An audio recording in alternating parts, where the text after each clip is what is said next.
Ahí vamos, aquí aguantando frío. ¿Cómo está ese clima por allá? Caluroso, acá es seco, entonces está bien, pero está bien. Ah, bueno, Pero sí, no hace está, frío, manda calor, porque aquí, uy, todos con gripa y con frío. claro, claro, claro. Doctor, muy buenas tardes. Buenas tardes para todos. Buenas tardes, doctor, ¿cómo estás? Doctor, muy buenas Hace tardes. mucho verlo, ya tenemos quórum, ¿no? Sí, doctor, aunque creemos que si esperamos 2 minutos más, No, quizá, time quizá. is a non-renewable resource. Comience usted con cualquier chisme de matemáticas. Ok, doctor. Cuéntenos la historia de Phi. La historia de Pi. Eh, bueno, doctor, es un concepto muy griego y establece la relación entre la circunferencia y el diámetro. Entonces, eh, inicialmente aparecía como el valor de una proporción, pero luego cuando aparecieron los números irracionales, se clasificó dentro de ese conjunto y ya para el siglo XIX se pudo demostrar que era mucho más que un número irracional, era un número trascendente. Entonces, El número de Pío, oro, ¿no? no, la proporción, el número dorado es diferente. ¿Es diferente el número dorado? Sí, es diferente. Eh, el número dorado es la solución positiva de x al cuadrado más x más 1. Que eso, hay una relación muy bonita del número dorado con la sucesión de Fibonacci, es la relación que existe. La semejanza entre pi y el número dorado es bueno porque ambos son irracionales, quizá ahí está, pero uno es trascendente y el otro no. Entonces, eh, y Bueno, ambos representan eh, situaciones geométricas, objetos geométricos. vamos a hablar de los números y especialmente los irracionales. Sí, especialmente los irracionales, Pero de que todas maneras, el otro, los árabes nos sirven también los números romanos también. Y hay que hablar un poquito de la historia de los números. sí, doctor, estamos como en la construcción de, de ese tipo de teoría. Queremos mostrar cómo la evolución de los sistemas numéricos, pues es que la matemática es tan grande, tan diversa, hay tantos enfoques que considerar. Entonces, bueno, estamos en esa construcción. Pues de hecho, hemos hablado de literatura, hemos hablado de Pero yo arte, de creo que estética. fundamental es arrancar con los números, André. Sí, estoy de acuerdo, doctor, estoy totalmente de acuerdo, Por ejemplo, pero la historia de Pi es una belleza. estoy totalmente de acuerdo con usted, doctor. Lo que pasa es que considerando tan heterogéneo que es nuestra comunidad, entonces hay muchos profes que quieren enfocar su pensamiento y su visión sobre la matemática. Entonces, queremos que ese seminario sea lo más universal posible. Entonces, considerar tanto la importancia que usted dice de los sistemas numéricos, pero también considerar las visiones bien particulares de todos los profes y hacer una construcción muy bonita de nuestro seminario. Entonces hemos dado como esa libertad de que cada profe hable desde su visión, su concepción de la matemática. Es por eso que hemos... Claro, eso es la primera conferencia. Las dos primeras estuvieron excelentes con respecto a la pregunta ¿qué es la matemática? Es cierto, doctor, y de hecho ahora con la inteligencia artificial hay que volverse a preguntar qué es la matemática y cómo la matemática se sitúa dentro de este contexto. De hecho, cómo la ciencia se sitúa dentro de este contexto. Entonces, estamos en esa construcción, doctor, y claro, los sistemas numéricos son primordiales, pero también dentro de nuestra concepción, doctor, de nuestra carrera de matemáticas, pues queremos contarle,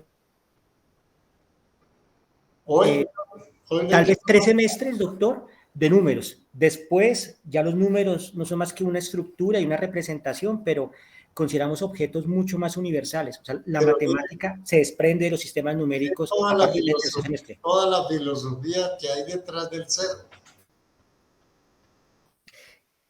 ¿De dónde salió el cero? Imagínense que el cero viene siendo la nada, pero también viene siendo el todo. Es ver la utilidad, doctor, del cero, la finalidad, y por ejemplo, con algunos profes discutíamos sobre si el cero puede ser considerado como un número natural o no, y depende de lo que uno necesite. En pero algunos contextos, natural, ¿no es cierto? Depende, doctor, o sea, yo lo puedo considerar que sí, pero inicialmente los axiomas de Peano, donde se hace la construcción de los números naturales, él consideraba los naturales desde el 1. Entonces, dependiendo de lo que uno necesite, doctor. Y lo que pasa es que si uno se dedica a discutir sobre la naturaleza del cero, puede que pierda perspectiva de problemas más grandes. Entonces, depende hacia dónde quiera enfocar la discusión, doctor. Entonces, nuevamente con los sistemas numéricos. Si nos centramos en los sistemas numéricos únicamente, quizá perdemos la perspectiva de todo lo que es la matemática. La matemática es... Acuérdese que los números son las herramientas. Y las letras también. Acuérdese que el álgebra cambió los números por las letras. Es cierto, doctor. Es cierto. La lógica, que también tenemos que pellizcarla porque la lógica sin matemática no es lógica. Es cierto, doctor, pero todo esto tuvo un cambio a partir del siglo XIX con la aparición del álgebra abstracta, particularmente, doctor, y la concepción de simplemente variables y letras. Ahora se consideran estructuras mucho más generales. Si uno mira quizá un artículo reciente de álgebra, posiblemente no va a encontrar más que unos cuantos números. Ya se desprende totalmente el concepto de número y el concepto que aplica ahora son estructuras. Entonces, bajo esa construcción es que estamos por ahí tratando. Es por donde debemos orientar el seminario, ¿no? Porque la vez pasada nos hablaban de cosmología. Sí, doctor, pero en ese momento, como lo percibo y como lo discutíamos con algunos compañeros, se vio más la matemática como una herramienta de la física y pues nos gustó mucho esa visión que tiene un físico o un astrónomo respecto a la matemática, pero pues nosotros la concebimos diferente, no como una herramienta, no como un medio, sino como en sí la generalidad. Entonces, eso nos ha gustado, tener diferentes visiones. Claro, es válido. Pero digo yo que también tenemos que pensar en eso, ¿no? Sí, doctor, respecto a esa construcción estamos. Una secuencia casi que histórica, cómo se fue amasando la matemática. Sí, doctor, hay dos momentos que han mencionado los expositores. Ahora, si queremos arrancar del concepto actual, pues esa es la pregunta, ¿qué es la matemática? ¿Qué es la matemática, doctor? Hay dos momentos importantes en la historia de la matemática, creo. Con los griegos era una matemática estática, una matemática de patrones. A partir de la aparición del cálculo diferencial, apareció una matemática dinámica. Ahora, en ese momento, se está discutiendo sobre el papel de la matemática en la inteligencia artificial. Entonces, estamos ahí, doctor, estamos con esta construcción y pues llevar nuestro seminario hacia una visión general y donde todas estas ideas quepan, doctor. Queremos eso, como que todas las ideas quepan y ser un seminario diverso, pero todo en torno a la matemática. Así es como lo estamos. Andrés, adelante, pues sigamos con el programa de hoy. Gracias, doctor. Entonces, muy buenas tardes a todos. Bienvenidos a una plática más de este seminario de filosofía de la matemática. Agradecemos su participación. Tenemos hoy el gusto de invitar a alguien muy conocido por nosotros, a la profesora Mónica Barón. Ella es matemática de la Universidad del Bosque. Para mí es un gusto y un honor poderla presentar y nos hablará sobre las constantes universales y su influencia en la naturaleza. Mónica, muchísimas gracias. Es un gusto Y bueno, tengo que preguntarte por protocolo, si te hacen preguntas, ¿prefieres que te las haga en tiempo real o prefieres al final que las hagan? Preferiría al final, pero digamos que habrá algún momento en el que yo haré una pregunta, entonces de pronto ahí sí me podrías ayudar. Claro que sí, claro que sí. Claro que sí, cuenta con eso, Mónica. Entonces, Mónica, muchas gracias por aceptar la invitación y bueno, quedamos en tus manos. Vale, perfecto. Voy a presentar la pantalla. Listo. Bueno, acá los saludos del Laboratorio de Matemáticas y pues el día de hoy vamos a hablar un poquito de cómo las constantes universales afectan en la comprensión del universo. Esto pues con todo el ámbito de ver lo de los números, pues como estos números que nos hablan sobre cómo se comporta el universo, qué es lo que nos dicen, básicamente. Entonces, bueno, primero que todo, hay que ver una pequeña visión sobre a qué nos referimos con constantes, ¿no? Entonces, podríamos hablar que las constantes pueden venir siendo números que no van a variar en el tiempo, ni en el espacio, ni dependiendo de, si lo vemos como de cierta, que tienen algún tipo de fórmula, pues que no van a variar, que se mantienen invariantes. Y algo bonito que vamos a llegar a concluir es que los elementos, que son elementos invariantes que hacen el universo lo que es, y lo distinguen de otros mundos y ver cómo, qué pasaría si tuviésemos constantes distintas, qué pasaría si el mundo estuviese construido con otros números, por decirlo así. Dentro de eso también quería pues agregar estas dos frasecitas sobre un texto que posteriormente les voy a contar, en el cual pues guié parte de esta conferencia, y es sobre que las constantes podemos verlas como aquellos números misteriosos arraigados a la regularidad de la experiencia, y que estas constantes lo que nos van a expresar es como nuestro máximo conocimiento y al mismo tiempo nuestra máxima ignorancia sobre el cosmos y el mundo en el que vivimos. Para iniciar, quiero pues hablar sobre algunas constantes universales que pues, a través del tiempo hasta se han puesto en duda si realmente son constantes. Con esto, pues la primera que quiero mostrarles es la constante gravitacional. Esta constante va directamente asociada con la ley de gravitación universal, que es lo que nos dice esta ley, pues básicamente habla sobre la fuerza entre dos cuerpos que están distanciados que están a cierta distancia, ¿no? Es la fuerza de atracción que tienen esos dos cuerpos. Esta constante lo que nos está diciendo pues es en qué proporción hay esa relación. Viene dada por el número 6,67, 25,9 por 10 a la menos 11, metros cúbicos sobre segundos cuadrados y kilogramos. Esta de acá pues, es muy importante para toda la parte física porque tiene que ver con la gravitación, o sea, todo ese estudio de la física que tiene esa parte. Por otro lado, pasamos a otra constante muy importante y muy conocida, que es la de la velocidad de la luz. Esta, pues, bueno, la velocidad de la luz en el vacío. Esta es una constante muy importante para todo el desarrollo físico en lo que tiene que ver con la relatividad. Y como conoceremos, bueno, muchas veces se suele dar como una aproximación, pero pues yo quise acá describir más como el número exacto que sea, suele darse la aproximación a 300 millones, pero pues acá el número exacto sería básicamente, a 300.000, perdón, sería 299.792,458 kilómetros sobre segundo. Luego hablamos de la constante de Planck. Esta constante de Planck es fundamental para toda la parte cuántica. La constante de Planck habla sobre el cuanto físico y pues tiene el siguiente valor, habla sobre la energía que puede transportar un fotón cuando va en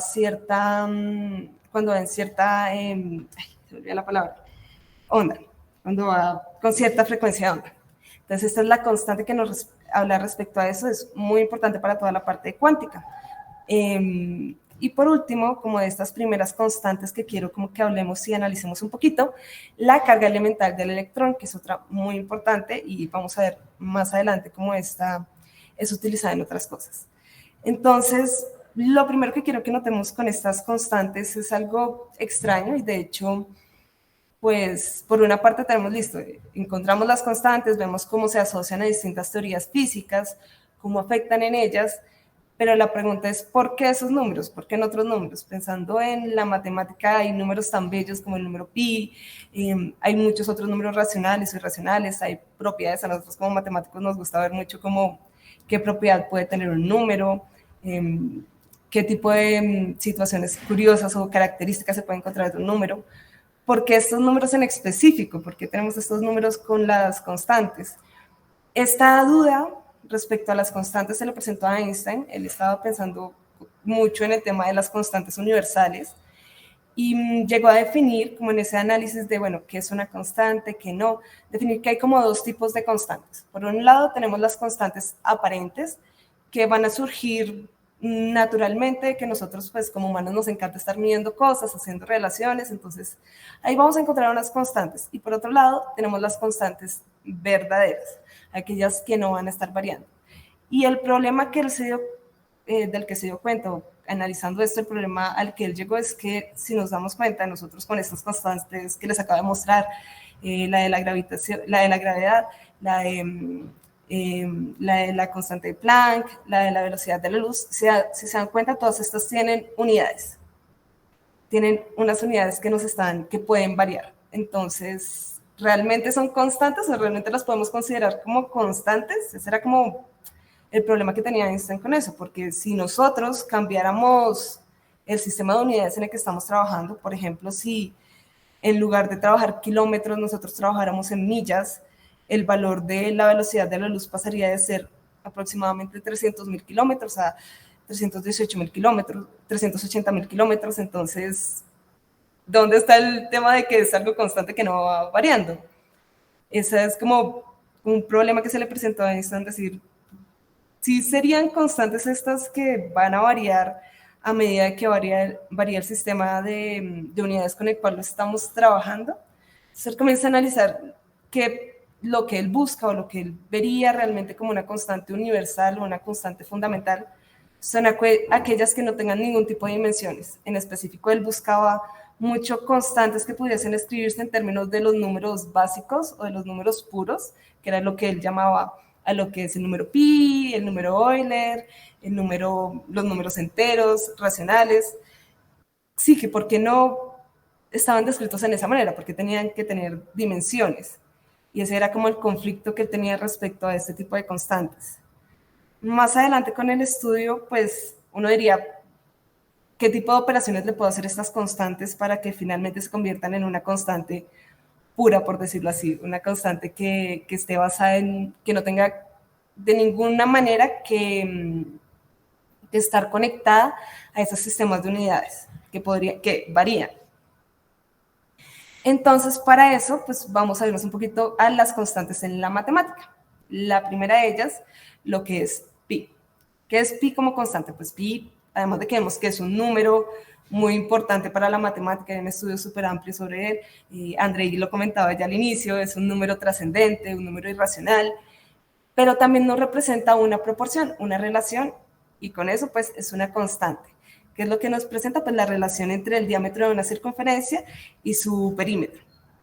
Entonces, ¿qué sucede acá? Pues no importa nosotros cómo midamos el círculo, no importa si lo estamos midiendo en kilómetros, si lo estamos midiendo en pies, en millas, siempre el valor de pi es el mismo. Es un valor que es adimensional, no importa cuáles sean las unidades con las cuales hagamos las medidas, siempre vamos a obtener el mismo valor. Entonces, eso es lo que podríamos decir como un valor que sí es realmente constante, y lo que buscaba Einstein, o lo que él buscaba como en esa, él decía que pues sería como Dios hubiese creado todo, debería ser con este tipo de constantes que estén unidas a las constantes matemáticas o a los números matemáticos en específico. Por otro lado, pues está la proporción áurea.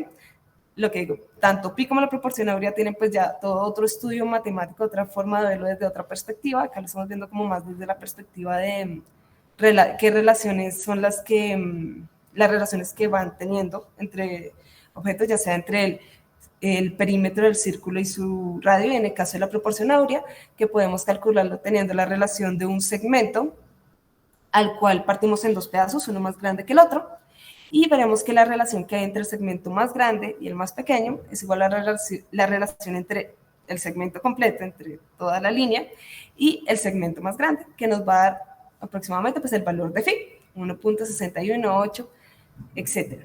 Entonces, esa búsqueda de las constantes y de entenderlas un poquito mejor y decir, pues, si llegase a ver algún diseño divino, por decirlo así, probablemente de pronto tendría que ver con constantes que estén en términos de estos números, en términos de pi, o que al final no tengan ningún tipo de dimensión. Con eso viene una de las primeras constantes que tiene esa característica, ser una constante adimensional, y es la constante de la estructura fina. Esta, pues básicamente lo que nos está hablando es sobre la fuerza de interacción electromagnética, eso es lo que nos dice la constante alfa, y es calculada a partir de otras constantes universales que vimos anteriormente, como lo es la constante de la carga elemental del electrón, por ahí también tenemos la constante de la eléctrica, tenemos la constante de Planck reducida y la constante de la velocidad de la luz. Y muy bonito por ahí vemos que se aparece pi también, y está por ahí asomándose. Y este valor, ya ahora sí nos da un valor adimensional, que sería aproximadamente 1 sobre 137.000, 137, perdón, 0,36, etcétera, etcétera, etcétera. Aproximadamente 1 sobre 137 era como el valor que se suele tomar. Entonces, esa es una constante que ya cumplía con esa condición de ser una constante como pura, que no tuviese esa parte dimensional que nos va a hacer que cambie dependiendo del sistema de unidades que trabajemos. Y con el nacimiento de estas constantes comienza a abrirse todo algo que se llama como el principio antrópico, y a pensar, bueno, ya tenemos constantes que no nos varían dependiendo de los sistemas de unidades que trabajamos. Ahora pensemos qué pasaría con nuestro universo si estas constantes fuesen distintas, si tuviesen valores distintos. Entonces, para eso viene por primera parte algo que se llamó el principio antrópico. ¿Qué dice este principio antrópico? Nosotros existimos, efectivamente existimos acá en este universo, de manera que el universo debería tener aquellas condiciones necesarias para la existencia de vida. ¿Por qué? Pues porque estamos nosotros acá, es decir, el universo debe tener esas condiciones necesarias para que la vida exista. Y más adelante se trabaja más con ese principio antrópico fuerte, que viene siendo que si nosotros comenzamos a hacer variaciones a esas constantes universales, harían que la vida fuese imposible. ¿Listo? Entonces, es como pensar que el universo lo tenemos escrito con los números, pero es mucho más allá. Al final hay una conclusión muy interesante que me parece terminarlo, pero es más como ver cómo el universo está tan determinado por estos números que de pronto pequeñas variaciones en ellas pueden hacer que no fuese posible la vida. Y con esto hablamos de algo que pues había hablado de Alexander en la charla anterior, habló también sobre el problema del ajuste fino. ¿Y qué es este problema del ajuste fino? Pues es ver básicamente cuáles serían los efectos en la variación de estas constantes. Entonces vamos a ver algunos de esos efectos que se podrían producir si variamos esas constantes o esos números que encontramos ahí. Por un lado tenemos la densidad del universo. La densidad del universo es la proporción básicamente entre la contracción o la gravedad, la constante de la gravedad, y la de la contracción. Entonces, ¿qué es lo que nos dice esta constante? Que si nos damos cuenta sigue siendo de las características que usaba Einstein, que es una constante dimensional, y es aproximadamente 1. Si nosotros nos damos cuenta, pues tenemos la proporcionalidad entre la contracción y la expansión, perdón. La densidad es la proporción entre la contracción del universo y la expansión del universo. Entonces, pues es una proporción de manera que si nosotros habláramos de que se contrae mucho el universo, es decir, la contracción es, esta constante es muchísimo más grande que 1, ¿qué pasa? Pues hay mucha contracción. ¿Qué significa que haya mucha contracción? Pues que todo se va a contraer muchísimo más rápido sobre sí y va a ser pues, que básicamente el universo llegue a un estado del Big Bang, básicamente. Es como la teoría que se da a partir de esto. Y por el otro lado, si fuese muy pequeño, ¿qué significa? Pues que el término de la gravedad es muy, muy chiquito y a una gravedad tan débil, pues no sería posible formar estrellas y por lo tanto todo lo que se despliega de eso y todo lo que se desplegaría después como a términos de vida. Entonces, básicamente cuando esta densidad tiene el valor de 1, es lo que llamamos como una densidad crítica, es como el valor exacto o perfecto en el que se podría dar a luz la vida o la construcción del universo como lo tenemos. Entonces es como, ok, si esa constante variara, no podría haber vida. Luego tenemos una constante que es la constante cosmológica. Esta constante cosmológica es muy, muy pequeña, es lambda, y tiene un valor de 10 a la menos 122. Esta constante habla sobre las relaciones también de la densidad del universo, de parte de la densidad de la energía oscura y de la energía crítica. Entonces, ¿qué sucede con esto? Pues es un valor muy chiquito y la pregunta es, ¿qué pasaría si ese valor no fuese tan chiquito como ese? Si encontráramos que es un valor un poquito más grande o distinto, si no fuese tan pequeño, si nos damos cuenta, 10 a la menos 122 es un valor demasiado pequeño, podría ser más pequeño, pero es un valor ya pequeño. Entonces, ¿qué pasaría si fuese un valor mucho más grande o no fuese tan pequeño? Pues que estrellas y otras estructuras astronómicas no tendrían la posibilidad de formarse. Por lo tanto, pues si las estrellas no se forman, si no tenemos los planetas, pues no va a haber posibilidad de que haya una vida como la nuestra, menos una vida inteligente. Tenemos también esta otra constante que es n, que habla sobre la relación entre la fuerza electromagnética y la gravitatoria, la fuerza gravitatoria, es esa relación entre ambas. Tiene un valor aproximadamente de 10 a la 36. ¿Y qué sucede si esta fuerza tomara valores más pequeños? Veíamos en el caso anterior que eran valores demasiado chiquiticos, acá estamos tomando valores muy grandes. La pregunta es, bueno, ¿qué pasa cuando esos valores son más pequeños? Pues que el universo se hubiese expandido y contraído muy rápido. Se ha expandido muy rápido, luego se contrae, no hay posibilidad de que tengamos oportunidad de que se forme ningún tipo de vida ni de estructura compleja por la rapidez en la que sucede eso. Entonces, acá otra constante que si variáramos, tendríamos un universo totalmente distinto. Y esta me parece muy bonita, que tiene que ver sobre las dimensiones espaciales. Nosotros sabemos que tenemos las 3 dimensiones espaciales y además tenemos la dimensión del tiempo. La pregunta es, si es un análisis que se puede hacer mucho, es respecto a cómo serían los mundos o cómo serían tener más dimensiones.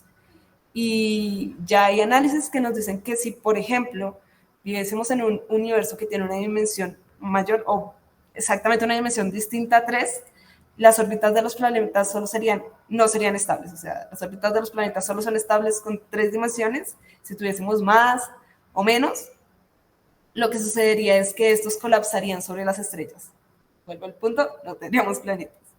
Entonces, pues es interesante cómo podemos hacer como todo este análisis con estos números, ir variando, ir mirando qué pasa si yo muevo alguna de estas constantes. Es como pensar si tuviésemos una maquinita de sonido a la que podemos ir variándole los botones y ver qué sucede en cada uno de esos y ver en qué combinaciones podría ser válido que haya vida, en qué combinaciones podríamos llegar hasta donde estamos ahorita.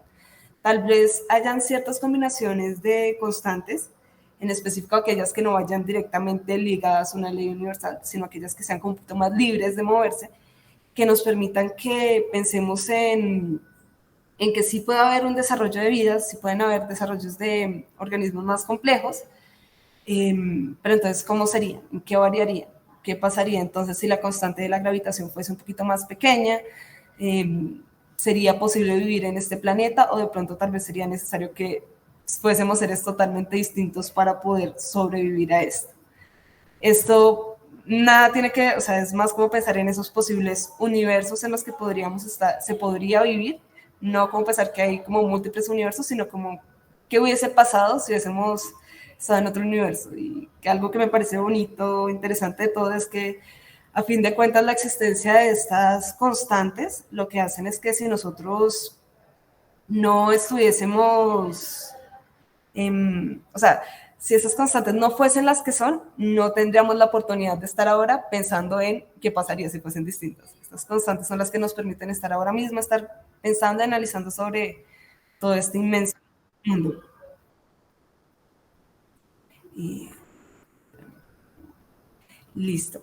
Ahora quiero hablar también sobre otras cosas importantes que tienen todas estas constantes universales en cómo percibimos el mundo.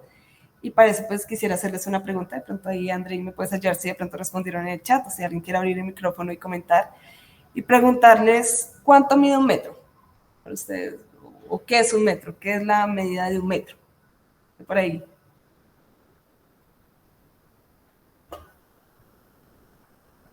Aproximadamente cuánto sería un metro. Que uno podría pensar o responder, pues un metro son 100 centímetros.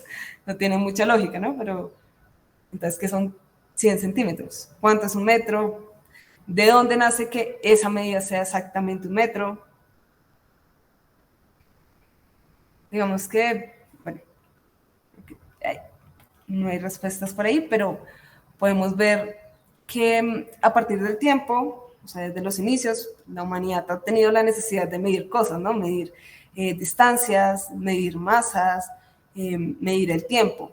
¿Qué sucede? Pues han habido muchas civilizaciones que han estado constantemente, pues, desarrollándose, y cada una pudo tener una idea de unidades básicas de medir.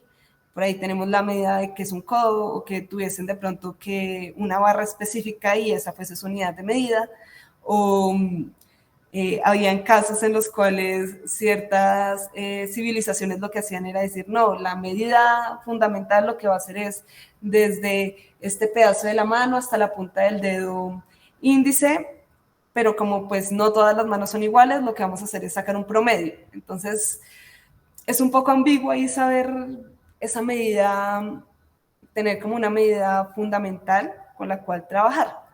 Y pues se vuelve más complejo cuando esas civilizaciones tratan de contactar o de charlar unas con otras, si quieren hacer intercambios de conocimientos en los cuales se necesite toda la parte de la medición. Pues si uno no tiene la misma unidad de medida, pues es difícil ahí hacer como comparaciones. Entonces, a partir de eso, se obtuvieron como unas generalizaciones básicas sobre lo que era el metro y lo que era el kilo. Todo a partir de experimentos o situaciones o cálculos que pudiese hacer una persona. Por un lado, teníamos el metro, que vendría siendo tomar la Tierra y tomar la distancia desde el Polo Norte, ir caminando por todo el meridiano hasta el Ecuador, pasando por París, y partir eso en 10 millones de partes. Esas 10 millones de partes. Y esa 10 millonésima parte de la mitad del meridiano es lo que llamarían como el metro en esa época. O sea, esa es la distancia que sería como el metro. Y si alguien quisiera usar esa distancia o quisiera saber cuánto es un metro, pues tendría que proceder a ciertos cálculos para poder llegar a saber el valor exacto de esa distancia, pero se podría, básicamente cualquier persona podría tener ese conocimiento y realizarlo. Y por el otro lado del kilo se realizó básicamente teniendo un cubo que medía 1 decímetro de lado y se le llenaba de agua hasta se llenaba completamente de agua a 4 grados centígrados. Era importante pues, la temperatura a la cual estaba el agua. Y lo que pesaba ese cubo es lo que se especificó como kilogramo. Entonces tenemos esas dos como medidas. Y entonces viene toda esta búsqueda de cómo generalizarlas y hacerlas cada vez mejor.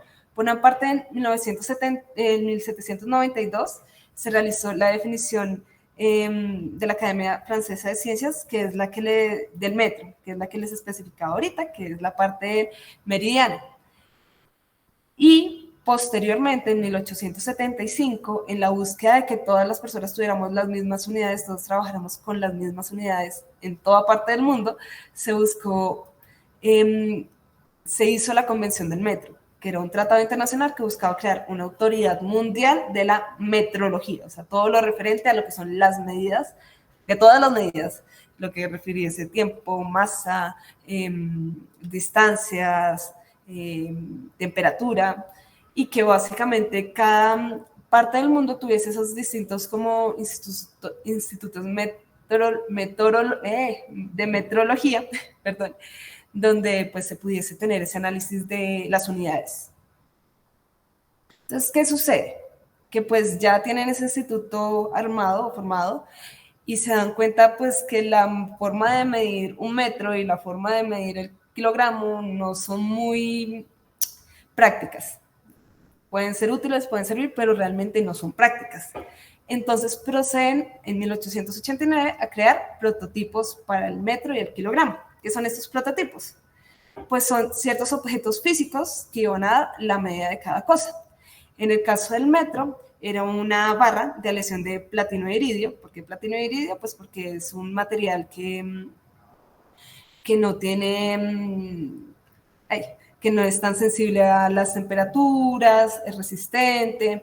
Entonces, es un material que les garantizaba que iba a durar y no se iba a transformar. Entonces, con ese, lo que hicieron en esa barra es medir cuánto era un metro y ya eso es, esa barra lo que representaba era un metro. querías decir cuánto es un metro A, pues es esta barra. Y lo que se hizo es se sacó una copia de la barra con esa medida y se le mandó a todas partes del mundo. Así cada persona en el mundo o cada instituto de metrología podía tener su unidad de lo que era el metro. Y se hizo lo mismo con el kilogramo. Entonces se hizo un cilindro con la misma aleación y con las mismas propiedades que pesara lo que pues ellos ya sabían que era un kilogramo.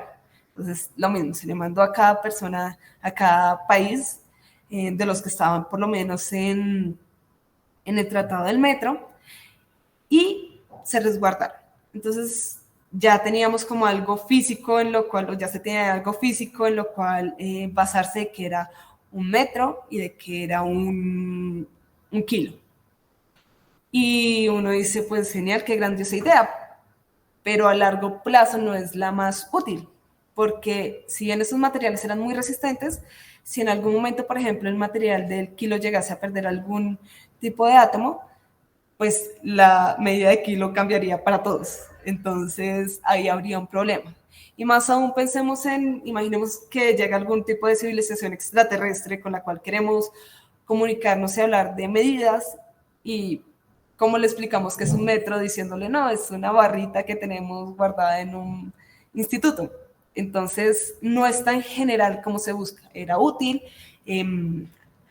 a corto plazo pues era muy práctico, pero no era lo más óptimo, a largo plazo no era lo mejor.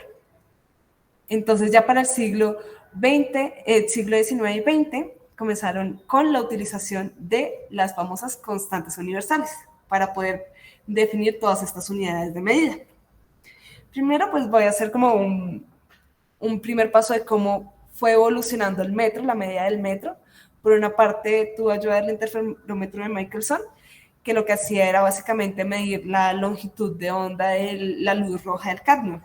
Es que podemos ver en esta imagen de acá, donde básicamente a medida que uno movía este espejo de medida, podía ver distintos resultados en el detector y con eso se podía medir la longitud de onda del cadmio.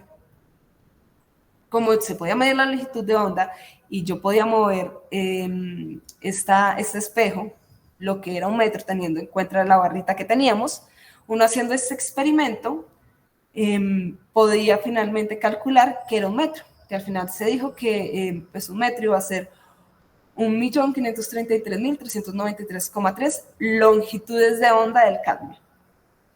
Esa cantidad de veces la longitud de onda del cadmio. Y cualquier persona que quisiera saber cuánto es un metro solo tendría que realizar este experimento para saber el valor del metro, cuál es la distancia del metro. Esto fue una gran aproximación y súper útil. Ya no necesitaríamos un objeto físico para saber qué es un metro, pero más adelante se hicieron desarrollos mucho más interesantes y que hicieron que estas unidades de medida fuesen como más universales. Entonces, ¿qué es lo que sucede? A cada una de las unidades de medida, como lo podemos ver, los metros, los segundos, el kilogramo, la mole, la candela, el kelvin y los amperes, se les asoció a cada uno una constante universal, bueno, una o varias constantes universales. Por un lado, el metro tiene asociada la constante de la velocidad de la luz. Básicamente, ¿qué es lo que decimos que es un metro? Como si alguna vez les llegan a preguntar qué es un metro, ustedes pueden decir, pues, es el valor para el cual la velocidad de la luz es el que está, es decir, 299.792.458. Ese sería el metro sería el valor para el cual este se cumple, teniendo en cuenta un segundo, que ya veremos cómo es que se mide.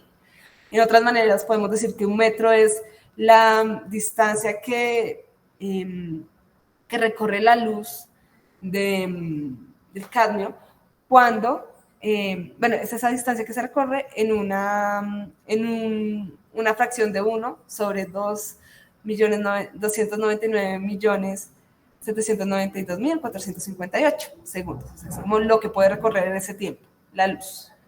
Por otro lado, lo que se identificó con el segundo es que uno podía ver el valor del segundo específico teniendo en cuenta la constante universal del cesio. Teniendo ahí ciertos datos sobre el cesio, se podía calcular, y de hecho a eso se le llamó como el reloj atómico de cesio, cuánto era un segundo. Y la otra que nos interesaba acá es el kilogramo, y el kilogramo está asociado directamente a la constante de Planck. Entonces, pues el valor del kilogramo, pues sería aquel para el cual se cumpla que la constante de Planck tenga este valor específico. Entonces, pues quería como mostrarles cómo también las constantes universales ayudaron a que nosotros podamos dar un entendimiento mejor de la manera en la que medimos, la que conocemos el mundo, y además que, pues, ¿qué pasaría si fuesen distintas constantes? ¿Realmente cambiaría entonces nuestras unidades de medida o no? No vendría a decir ahí, pues, que no, porque pues unas dependen de las otras, ¿no? Para calcular unas sobre las otras.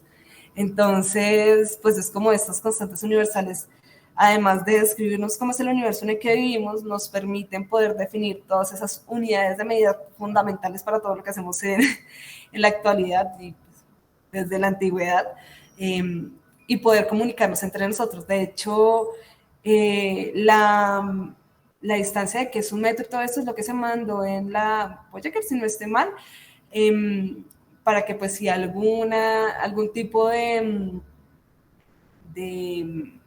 vida inteligente extraterrestre, si llegase a existir, lo conociera, pues ya tiene una manera general, algo que se mantiene en todo el mundo, porque eso es lo importante, bueno, en todo el universo, que es lo importante de las constantes universales, por lo cual entenderlo, ¿no? Es la velocidad de la luz es lo mismo que aquí, así estemos lejísimos del planeta Tierra.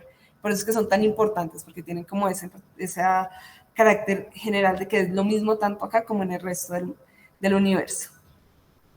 Y por último, como para concluir con todo este tema, quería hablarles un poquito sobre la teoría del todo, que va un poquito unido con cómo estas unidades hicieron que cambiara un poquito la perspectiva y se buscara un poquito más en la física. Entonces, digamos que vamos a tener en cuenta tres constantes en específico: la constante gravitacional, la constante de la velocidad de la luz y la constante de Planck. Como les dije, cada una de estas tres está asociada a una parte de la física, una teoría física, cada una de ellas. Y la variación de sus valores nos dan distintas teorías físicas. Entonces, acá tenemos un cubo y cada uno de los vértices nos va diciendo cómo es que va variando esa constante. Por un lado tenemos la de la gravitación, la constante de Planck y uno sobre la constante de la velocidad de la luz. Y dependiendo de qué constante se hace cero o no, la física creó distintas teorías. Bueno, inicialmente se asumieron distintas teorías. Por ejemplo, en el caso en el que todas las constantes sean cero, se tiene la mecánica newtoniana. Es cuando se asumen que todas estas constantes son ceros, no se trabaja con ellas. Por un lado tenemos esta acá. Luego, si nosotros trabajamos con que la constante de la gravedad es distinto, pues tenemos la teoría de la gravedad de Newton. Pero esto se desarrolla siempre y cuando asumamos que h1 sobre c es cero. Por otro lado, acá en esta otra arista tenemos la gravedad newtoniana cuántica, que es donde tanto la constante de Planck como la constante gravitacional son distintas de cero. Por otro lado, tenemos la mecánica cuántica, en la cual lo único que es distinto de cero es la constante de Planck, y pues de hecho la constante de Planck nació de ese estudio. Tenemos la mecánica cuántica relativista, que está en esta de acá, la única constante que se toma como cero es la constante gravitacional. Por otro lado, la relatividad especial, donde la única que es distinta de cero es 1 sobre c. Y por último de estas, tendríamos la relatividad general, donde aquellas constantes que son distintas de cero es 1 sobre la velocidad de la luz y la gravitacional. Entonces, a partir de cada una de estas variaciones en los valores de las constantes, o sea, asumiendo unas como cero, otras distintas de cero, específicamente pues con los valores que se encontraron para las constantes, es que se desarrollaron distintas teorías físicas. Pero entonces se hace una pregunta... O sea, se arma una pregunta interesante y es, bueno, ¿podríamos crear una teoría física que trate de explicar el universo en el cual todas las constantes sean distintas de cero? Porque tenemos todas estas constantes universales, están descubiertas. Ahí más o menos ya nos podemos ver, bueno, ¿por qué es que son estas? Porque eso es lo que nos permiten que la vida se genere acá.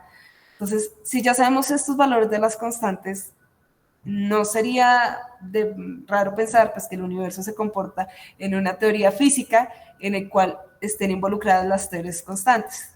Entonces, es un problema de investigación que se mantiene y se mantendrá pues los físicos siguen y siguen trabajando buscando tal teoría del todo.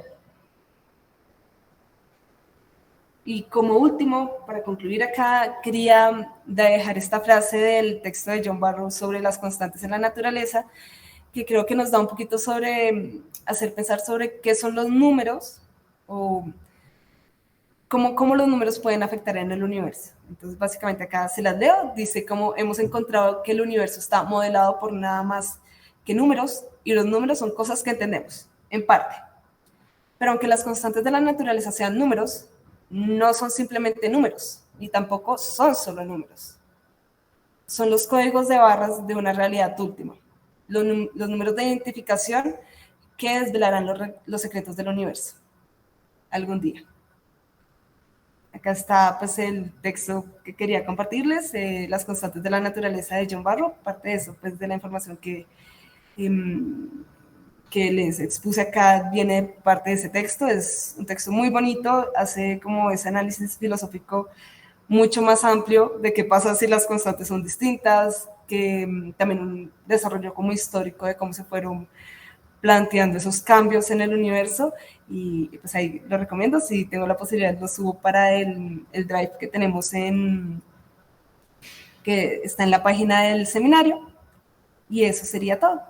Muchas gracias.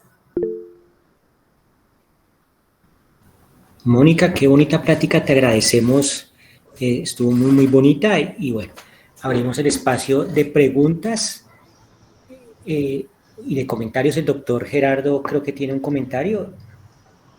Bueno, estoy sorprendido que uno de nuestros egresados del programa de matemáticas se faje una conferencia como esta.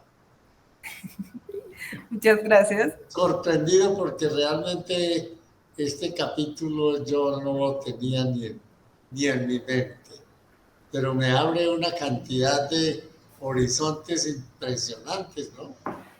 Tanto que en el drive me imagino que lo van a guardar, ¿no? Para Sí. que podamos mirarlo y remirarlo, porque con la velocidad con que habló la profesora, me quedé perdido en algunos pedacitos. Pero la felicito. Qué bueno. Valió la pena.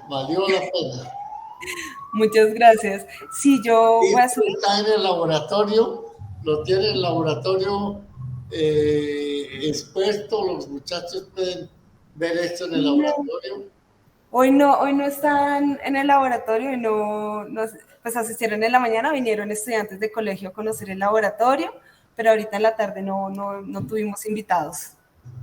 Pero digo yo que esta conferencia la montan ahí en el laboratorio para que los que vayan a la laboratorio la puedan mirar. Sí, claro que sí. Perfecto, felicitaciones, estoy feliz. Me alegra muchísimo. Pues me pareció interesante como al inicio, como hablábamos pues del tema de los números, me parece bonito como concluir con esa frase que dice John Barrow sobre pues como así el universo podríamos pensar que está escrito por números, pues tal vez es un poquito más que eso. Siendo que las matemáticas también son un poquito más que los números y son una base muy importante, también es un universo muchísimo más grande y muy bonito en el cual seguir ahondando. Gracias, Mónica. Creo que el profesor Rubén levantó la mano. Profe Rubén, ¿tiene una pregunta o...? No, creo que... Profe Rubén Castañeda... No, señor, quería felicitar solamente a profesora Mónica Barón, que la conozco hace mucho tiempo, y una excelente exposición y un gran conocimiento de los números. De verdad que sí, los números son fascinantes, y como yo le dije la vez pasada, los números son los átomos de las matemáticas. Muchas gracias, profesora Mónica. A ti, profe, muchas gracias. Bien, aquí reviso en el chat si hay preguntas. Creo que no hay preguntas. ¿Algún comentario o pregunta? Por ahora no. Yo tengo una pregunta, Mónica, y es la asignación de los valores por ejemplo, del metro y el kilogramo que tú referías, siglo XVIII, tenía que ver con la cultura que dominaba en su momento, ¿verdad? Con el imperio que estaba dominando, ¿sí? Sí. Eso pasaba, porque yo vi que en 1792 la Academia Francesa de Ciencias, tú decías, entonces era pues porque Francia era poderoso en su momento, ¿verdad? De eso dependía, y por eso fue que También. después se buscó, sí. Sí, exacto, o sea, sí, sí, sí, de hecho sí, era porque, pues, de hecho eran los que estaban en el fuerte en ese tema, respecto a eso, eran como los que tenían ese poder, por decirlo así, en ese tiempo. Ah, ok. Es decir, que en la antigüedad la asignación de los valores dependía del imperio que dominaba. Sí, es lo que tú nos... Sí, pero también dependía, pues, de cada civilización, de cada imperio, en cada país, en cada lugar se tenía una distinta forma de medir. No se le llamaba metro, pues por eso es que tenemos distintos tipos de unidades, por eso está la milla, el pie, y por eso era el conflicto, ¿no? Pues si yo quiero comunicarme con otra persona de otro país y dar ese conocimiento de, pues, estamos hablando sobre medidas, quiero decirle, pues véndeme algo que mida tanto, ¿cómo le digo yo? Si yo le digo, dame 3 pies de, dame 3 pies de FOMI, supongamos, y la otra persona dirá, que son 3 pies, yo no sé qué es eso, entonces ese era el problema como general que había antes, que era, pues cada persona tenía su manera de tener sus, bueno, cada civilización o cada grupo o sociedad tenía su manera de medir distinto, o sea, su unidad de medida distinta y no había una para todo el mundo, que se conociera como todo el mundo es este específico. De acuerdo, Mónica, gracias. El doctor Gerardo tiene la palabra, doctor. Bueno, Mónica, estamos manejando las medidas del metro, el kilo y las otras medidas que tenemos por ahí que conocemos. ¿Quiere decir eso que estamos atrasados en el desarrollo del pensamiento y que lo que debiéramos estar hablando es de constantes universales y su relación con el universo? Pues, bueno, es que yo, ya acá es un poquito más de mi pensamiento propio, considero pues que el poder analizar esas unidades de medida por parte, o sea, tener ese análisis, como se puede, esa relación que tienen con las constantes universales puede que sea un poquito complejo a nivel práctico. O sea, si nosotros pasáramos a decir, me das, por favor, en lugar de 1 metro de tela, es decir, me das, por favor, 1 sobre C, tiempos de la distancia que recorre la velocidad, la luz en ese tiempo, en el tiempo de la velocidad de la luz, básicamente, no es muy práctico. Entonces, siento que no es que estemos atrasados, sino que es más, o sea, se ha adelantado en parte el hecho de que ya no tenemos un objeto físico que nos diga esto es 1 metro, sino que tenemos algo mucho más invariante, que es lo que buscamos, algo, cosas que se mantengan siempre constantes. Entonces, no estamos atrasados, sino que la manera en la que hablamos del metro, del kilo, todas estas medidas y unidades de medidas que tenemos son, digo que por conveniencia es mejor usar esos nombres, pero es interesante saber cómo la gente que se dedica a toda la parte de la metrología, que pues hay institutos en cada parte dedicados a eso, a realizar todas esas medidas, pues ellos sí tienen esa conciencia constante de que es 1 metro realmente.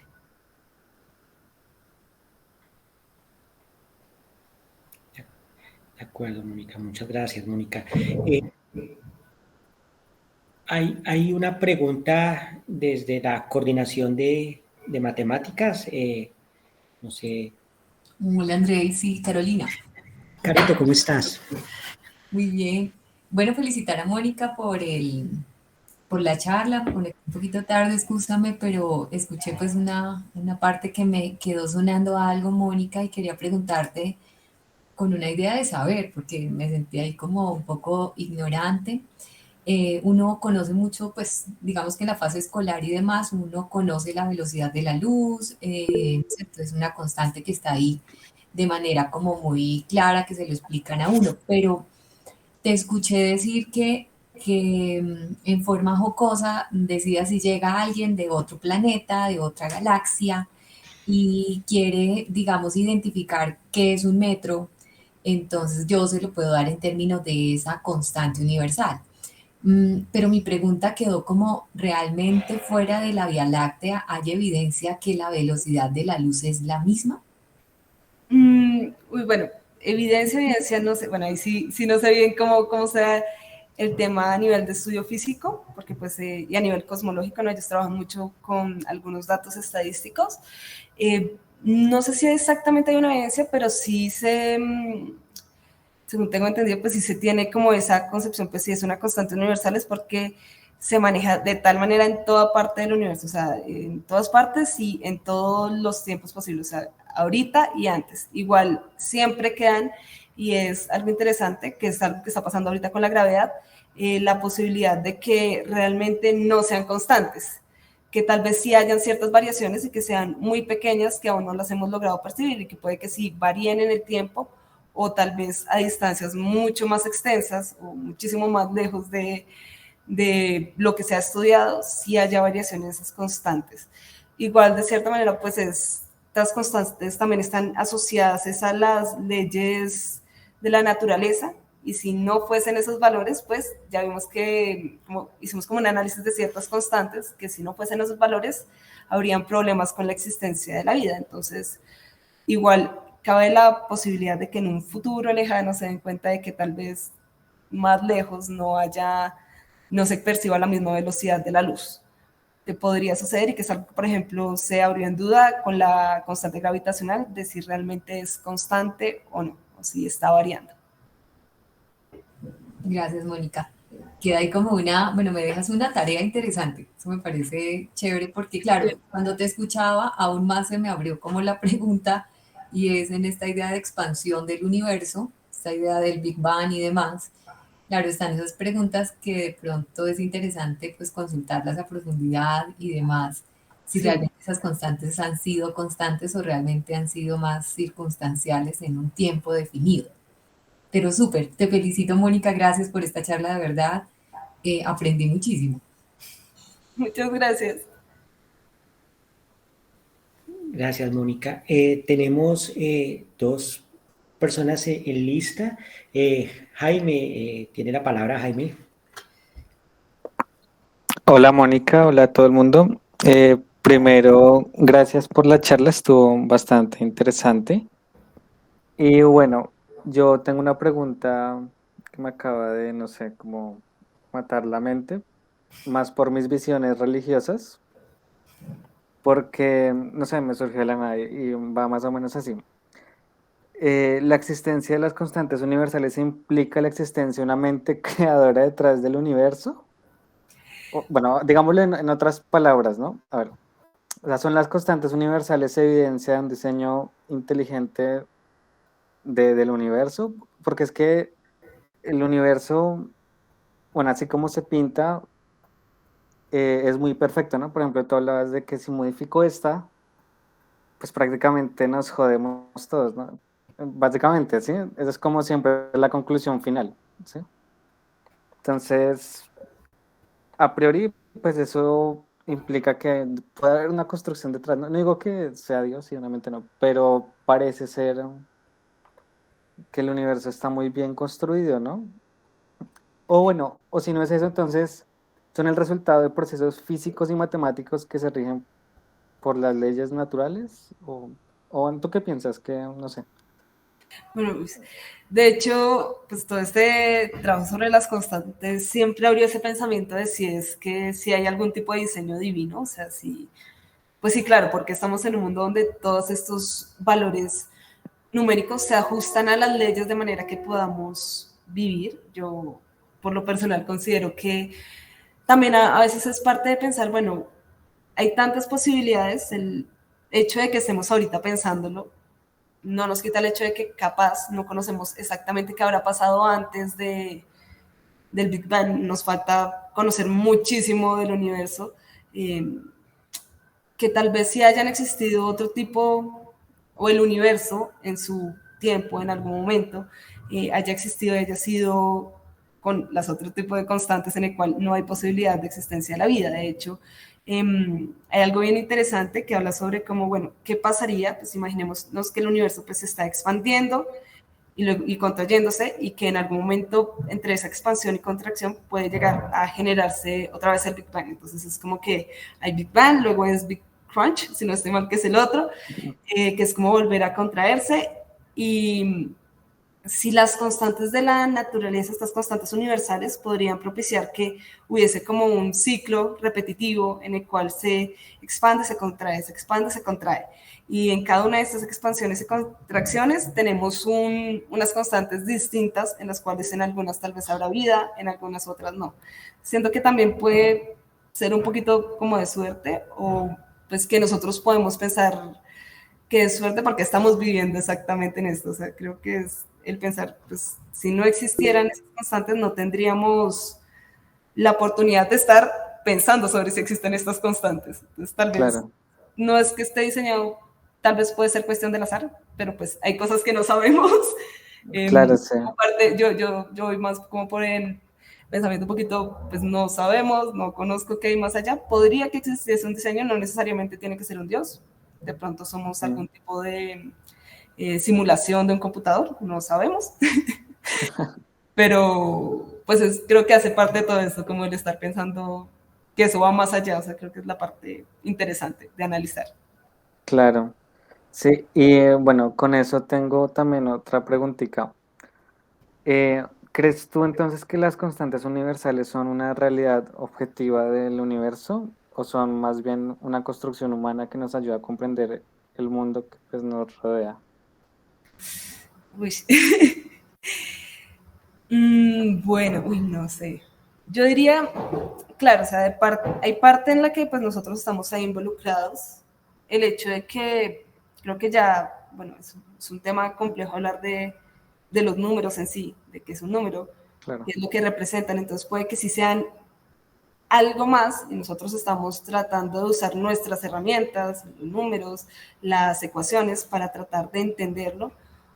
Y pero de cierta manera siento como que no sé, o sea, como que hay cosas que están tan detalladamente ajustadas y que a veces se descubren desde un lado del mundo y de otro lado se descubre exactamente lo mismo, que puede que sí sea la realidad más que algo que nosotros estamos construyendo. Claro, vale. Gracias, Mónica. De verdad, estuvo muy interesante y me encanta verte. Y a todo el mundo. A mí me encanta oírte. Ay, sí. Bueno, voy a poner la cámara solamente para saludar. Hola. Adiós.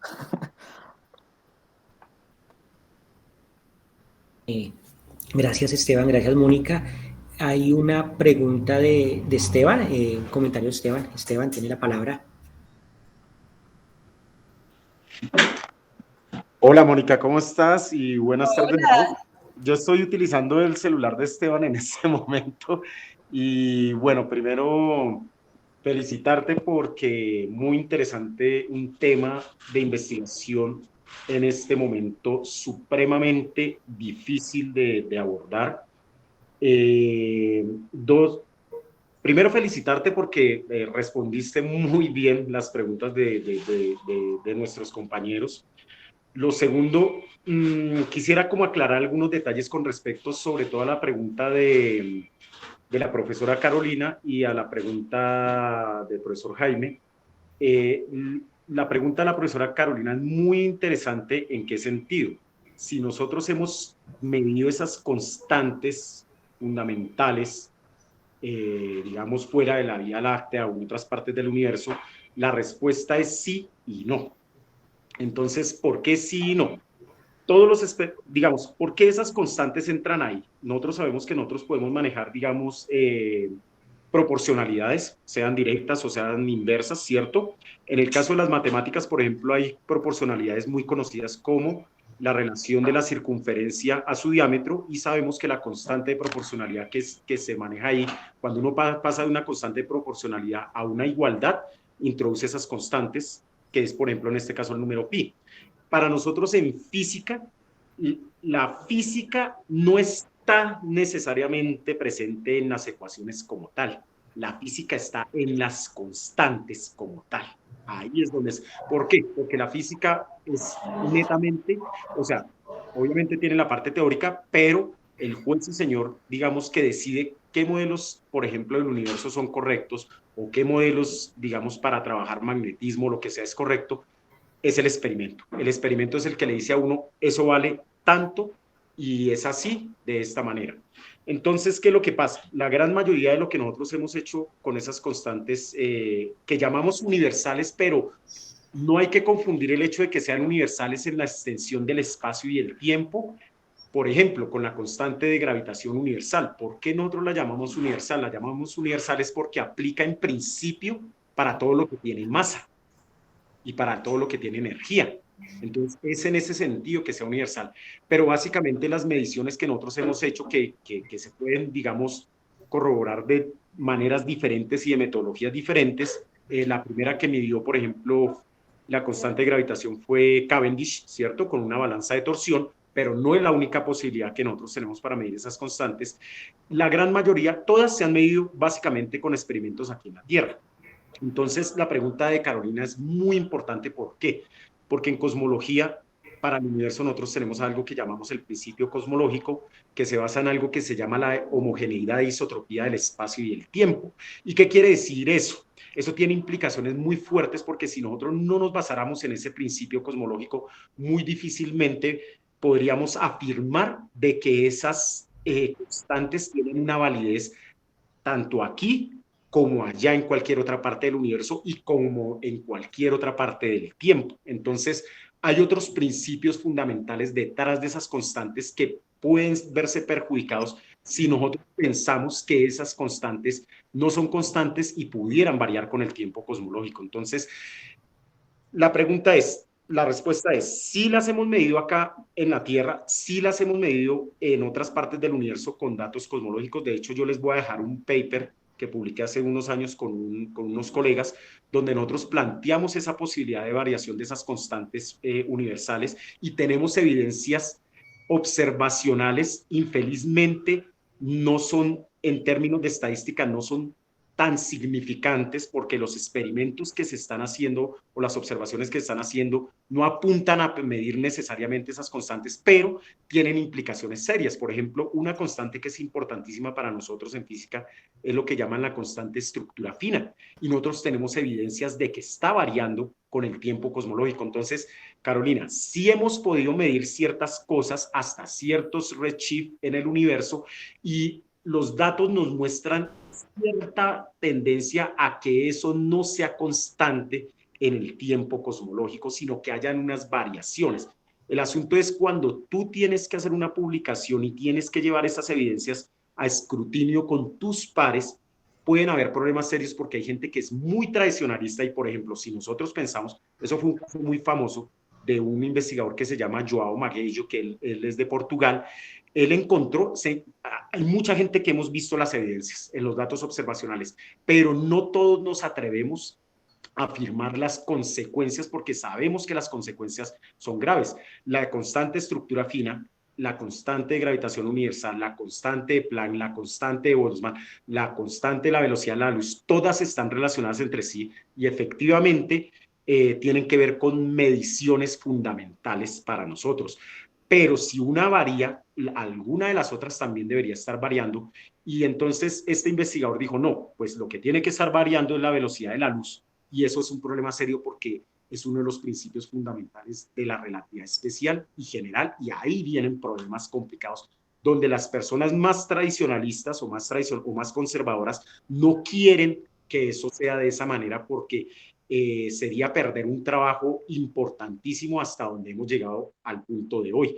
Pero de alguna otra manera, como los datos son los que hablan, ellos tampoco se pueden negar a lo que los datos dicen. El problema con los datos en la actualidad es que la significancia estadística que nosotros manejamos en cosmología, que es, tenemos que tener evidencias a más de 3 sigma, digamos, de confianza estadística, mientras que, por ejemplo, en el CERN es 5 sigmas, ¿sí? Pero son metodologías estadísticas a veces diferentes, unas son bayesianas y otras son frecuentistas.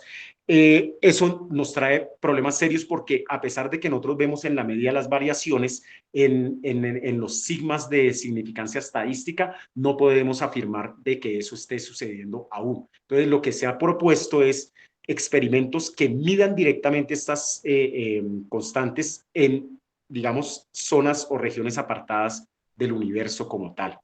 Eso por ese lado. Y por el lado de la pregunta de Jaime, realmente en física nosotros no tenemos, digamos, la necesidad de que haya una intervención de alguna conciencia más allá, digamos, de la conciencia que nosotros tenemos como seres humanos en el mundo.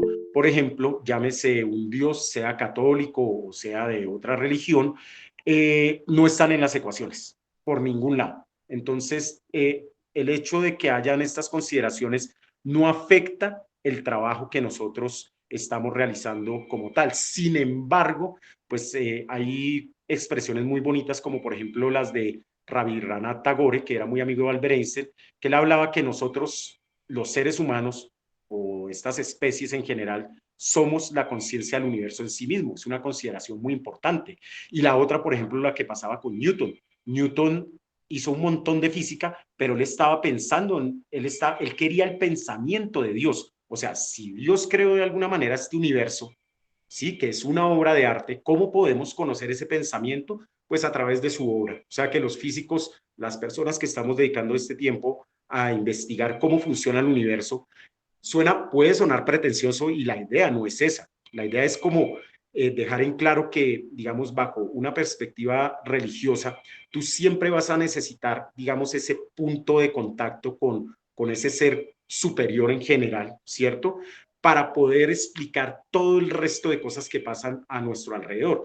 Pero en física no lo necesitamos. O sea, las personas tienen derecho y es impresionante cómo de alguna u otra manera sí necesitamos esa fe en nuestros corazones, en nuestra mente, pero la física no puede depender de eso. La física tiene que llegar a un punto, ahí creo que tú mencionaste la palabra objetividad, y es algo que le cuesta mucho trabajo a los filósofos porque en sí desde varios puntos de vista filosóficos la objetividad no es considerada, no existe, ¿sí? Incluso desde algo como la mecánica cuántica y sus interpretaciones. La realidad puede depender de nuestro punto de vista y es algo que aún hoy en día estamos totalmente, digamos, de acuerdo en que tenemos que explorar más allá de lo que es una consideración de un mundo matemático o un mundo físico, que fue más o menos la charla que tuvimos hace unas semanas atrás sobre universos holográficos. Y es algo que es muy difícil porque de alguna u otra manera necesitamos tanto físicos como matemáticos, como historiadores, como filósofos, para darle forma al mundo que percibimos a nuestro alrededor, para poderlo transformar, para poderlo vivir nosotros mismos. Esperaríamos, ahorita estábamos en medio de la charla de Mónica, que muy, muy interesante. Estábamos comentando con el profesor Esteban, y si llegan otros seres de otro universo, y creo que tú también planteaste, Jaime, la misma inquietud, si llegan, por ejemplo, seres de otras partes del universo, ¿qué matemáticas manejan? ¿Qué lenguajes manejan? ¿Entienden la misma física que nosotros entendemos? ¿Nos podemos comunicar a través de las constantes fundamentales? Entonces, son cuestiones muy interesantes, pero que hay que elevar necesariamente a unas consideraciones filosóficas mucho más amplias porque el conocimiento de nosotros como seres humanos es uno. Por eso se llama universidad.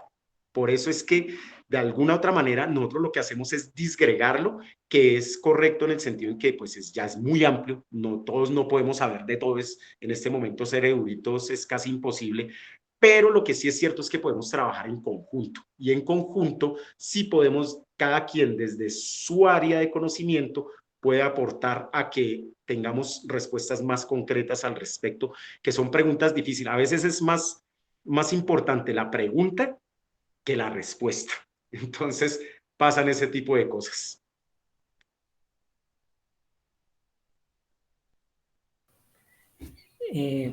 Profe, muchas gracias por sus observaciones. Doctor Gerardo, tiene la palabra, doctor. Un comercial. Estamos haciendo un comentario de las personas interesadas en el diplomado en cosmología, que el profesor que acaba de hablar me quedó de traer esta semana, pero no he visto no fue esta semana, doctor Gerardo, yo ya se lo tengo listo, lo que pero ya tengo la gestión. Ya estamos haciendo la gestión. de interesados en el diplomado en cosmología. Le cuento que ha tenido éxito la propuesta. Todo el mundo dice, yo me apunto, apúnteme. Entonces he comenzado a hacer la lista y de ustedes que se interesen van llenando la lista con el profesor porque necesitamos saber cuántos interesados puede haber en nuestro diplomado en cosmología, que me parece otro salto que damos.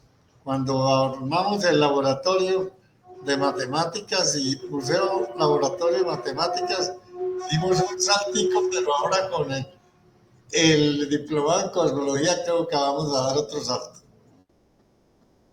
De hecho, doctor Gerardo, nosotros hicimos un grupo con la profesora Mónica y acá con el profesor Esteban presente, y creo que estamos yendo todos en la misma dirección. O sea, son temas que nos interesan, son temas que podemos llevar adelante. Esto es un esfuerzo que va a corresponder no solamente, digamos, la propuesta, pues sí, parte, digamos, prácticamente de la presentación que nosotros, que yo hice en este mismo espacio, y de su interés también, pero con el profesor Esteban y con la profesora Mónica, mire, ya yo estaba averiguando, voy a enviarle primero por correo electrónico ya la propuesta como tal, ya la tengo escrita. Estaba averiguando, era ya, digamos, los trámites internos para que la electiva quede, digamos, para que sea efectiva al menos para comenzar el próximo semestre con la electiva como tal.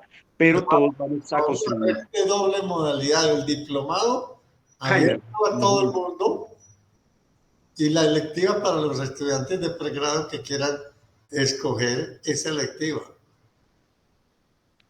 Y lo otro, la parte aquí administrativa, déjela en mis manos. Ah, bueno, perfecto. Bueno. Listo. La vamos a firmar los tres. Gracias a ustedes. Mónica, genial. Muchísimas gracias, profe, por tu aporte en las respuestas, que tú eres el que conoce más sobre el tema. No. Todos, o sea, la idea es construir conocimiento y desde donde podamos apoyarnos entre todos es muy bueno. Bueno, Mónica, muchísimas gracias. Tenemos espacio todavía para algunas preguntas más, algunas reflexiones más. O en el chat aquí no. La profe Carito escribió hace ya un rato que se retiraba y que agradecía al profesor Alexander por el aporte. Y bueno, creo que no hay más preguntas. Mónica, de verdad te agradecemos muchísimo por tu presentación, estuvo muy bonita, nos enseñaste muchísimas cosas, Mónica, concreta, directa, como debe ser una presentación, que al final tú dices ¿qué me quedó? Y nos quedaron muchísimas cosas. O sea, fue muy bonita, la planteaste muy concreta, como deben ser las presentaciones. Te agradecemos muchísimo y solamente nos resta invitarlos para la siguiente semana, una plática más de nuestro seminario Filosofía de la Matemática, y agradecerles a la participación. Que tengan una feliz tarde todos. Muchísimas gracias a todos. Hasta luego. Hasta luego.